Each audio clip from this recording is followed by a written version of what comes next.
Welcome back to the Jonestead. I'm Mary. Today is Monday, November 10th, 2025, and it looks like the government shutdown is finally going to be coming to an end. I started hearing reports about this last night that enough Democrats had agreed to compromise in order to pass the CR. And House Speaker Johnson has called for House members to travel to Washington, D.C. so they can vote ASAP on a Senate deal. And they might want to consider carpooling because if you've seen anything about what's going on with air travel these days, they might want to drive if they can. But hopefully they can all, no excuses, they can all get back to DC and get this done. So the details that are coming out, so that I've read so far, this was in Zero Hedge reported this, the details in the seat with the bipartisan support with enough to pass the CR are the core would be a continuing resolution to reopen the government until January 30th, 2026, and it will reverse the Trump administration's firings of furloughed workers and ensure they receive back pay. That's kind of reversing the Doge anyway. And then there's a spending minibus that would fund military, the VA, the legislative branch, agriculture, and the FDA. And then of course, food stamps will be fully funded through fiscal 2026. So that shouldn't be part of any point of contention at the end of when they go through this whole process again. Once the current continuing resolution then has to be revoted on. Now, this does not extend the expiring pandemic era Affordable Care Act subsidies, but the Democrats have been promised that it will be put up for a vote once the government reopens as to continue funding the subsidies in the Affordable Care Act. It says Speaker Johnson believes he has the votes necessary to pass the stopgap measure by Wednesday, which would head to the president's desk for his signature and end the shutdown. So we shall see what happens with that. What has been very interesting to me is the reason for the shutdown really put a spotlight on the Affordable Care Act and the fact that the Affordable Care Act is making everything more expensive, including the Affordable Care Act, and it cannot continue to function without significant government subsidies. And overall, the Affordable Care Act is the opposite of what it's called, and it unfortunately has made the cost for everyone's health care to go up. Now, my brother sent me this. He sent me another good one. And this was on Twitchy, and it said, "What Democrats don't want you to know. Damning post explaining how Obamacare really works is a must read." And this is a thread. It said, "This post is a humdinger and a half." And it's a humdinger and a half. So I'm just going to read this to you all. It's a post on X from Dutch Rogers. And it says, "Every year, the United States government gives $40 billion to insurance companies. And that's just the start. The official story: when you buy health insurance on the Obamacare marketplace, the government helps in two ways. They lower your monthly payment, your premium subsidy. They're supposed to lower what you pay at the doctor, cost sharing reduction. That $40 billion is for number two, to make your deductibles and copays smaller." And then he says the real Dutch story. Insurance companies get that $40 billion automatically every year, no matter what. Congress doesn't vote on it. Nobody can stop it. It just flows. Here's the scam. The insurance companies take that money, but your deductible is still $8,000. Your copays still stink. I won't say what he says. You still can't afford to actually use your insurance, but wait, there's more money leaving your pocket. While insurance companies are collecting their $40 billion, the big nonprofit hospitals are getting even more, $125+ billion in tax breaks every year.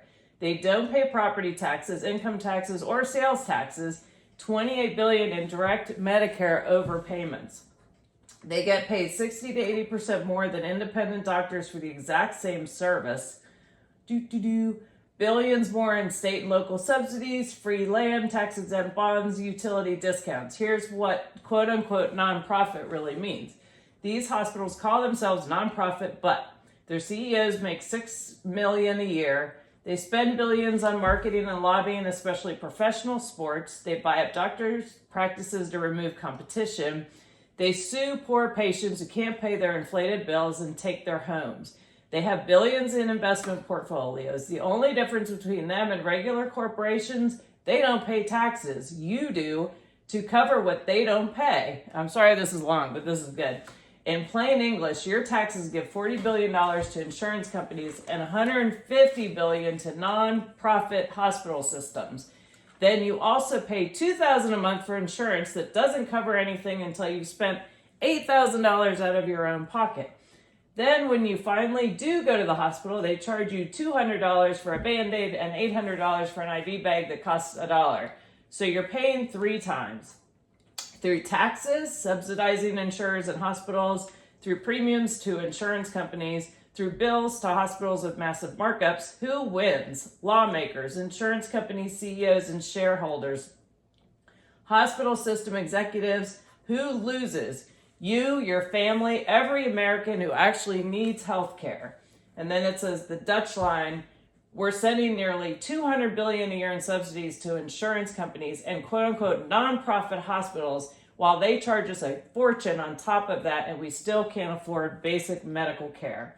So that was a doozy, but I think it's a very important read, and it's important for the American taxpayers to really understand what the Affordable Care Act is about. It is single payer. Ultimately, they want everything government controlled.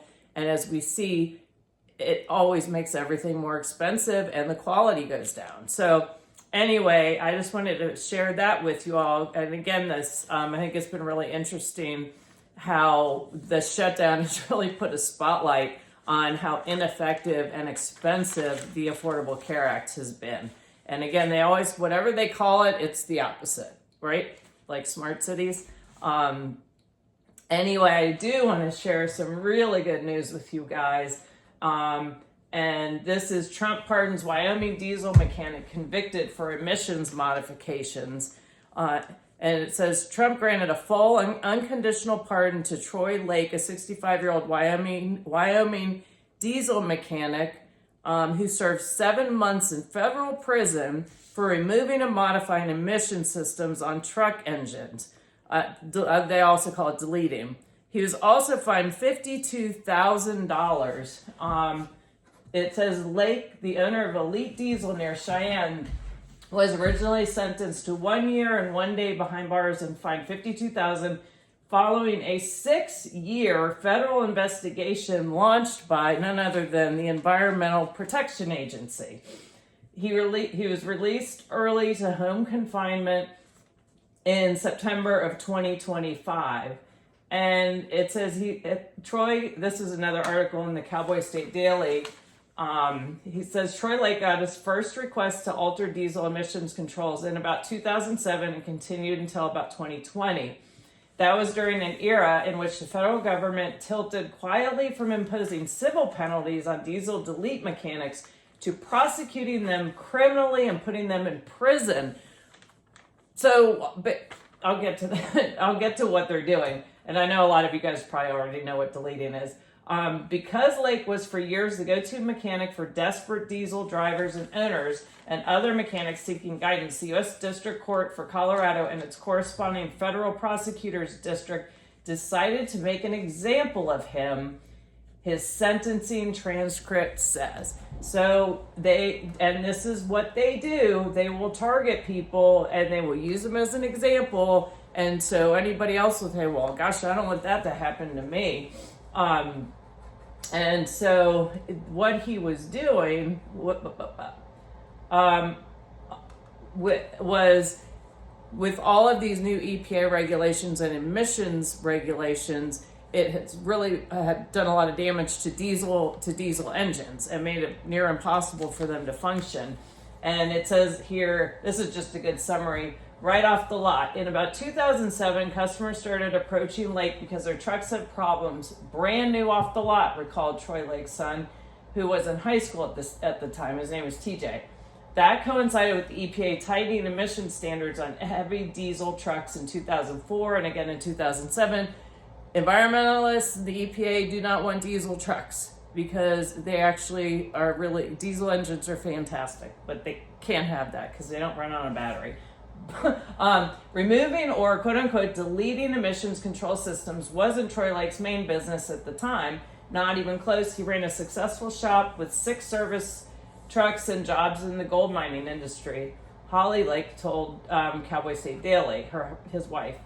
But customers of ours, quite a few of them, would buy new trucks every year and start running into these issues. They'd ask if Dad could fix it, said TJ, and we found a way. The culprits at the time are systems in trucks that recirculated exhaust into the engine's breathing or intake air supply. And it said they were built to limit exhaust particles. They also slashed engines' lifespan by feeding them filthy air. And so that's where, so basically the engines were constantly choking out because it was refiltering as opposed to letting things flow out. And so this is what happens when you have environmentalists and they're putting people, this is all he was doing is helping people keep their trucks on the road and running so that they can go to work or do their bit or keep operating their business. And you have the strong arm of the law come down and investigating him for 6 years. And this guy, I mean, he had a very successful business to begin with, and he was trying to help people out because otherwise these trucks were just dying. And honestly, he helped maintain keeping diesel vehicles on the roads. And for that, he got harassed by the government, and he did serve, so I think 6 months he served in federal prison for this. So thankfully, Lee Zeldin and the family rallied, and also one of the representatives, and lobbied to get him, really fought on his behalf in order to get him pardoned. And sorry, I was seeing a dog running through, and was able to get him pardoned because this was so absurd what they were doing of all the egregious crimes that occur in this country. And our federal resources are being spent on going after people like this. I can't even imagine how much time and money they spent doing this. So in order to save the environment, which it's not. Anyway.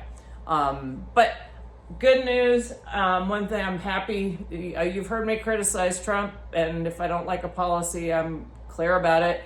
But I also will applaud, very appreciative that he pardoned him. This is deserving, and I also think it sends a message to the bureaucrats who really don't care about the people, and they're always wanting to use them as the examples, as they said. So. Anyway, hope you all have a great day. I hope you found this interesting. Look forward to talking to you all again soon. Have a good one.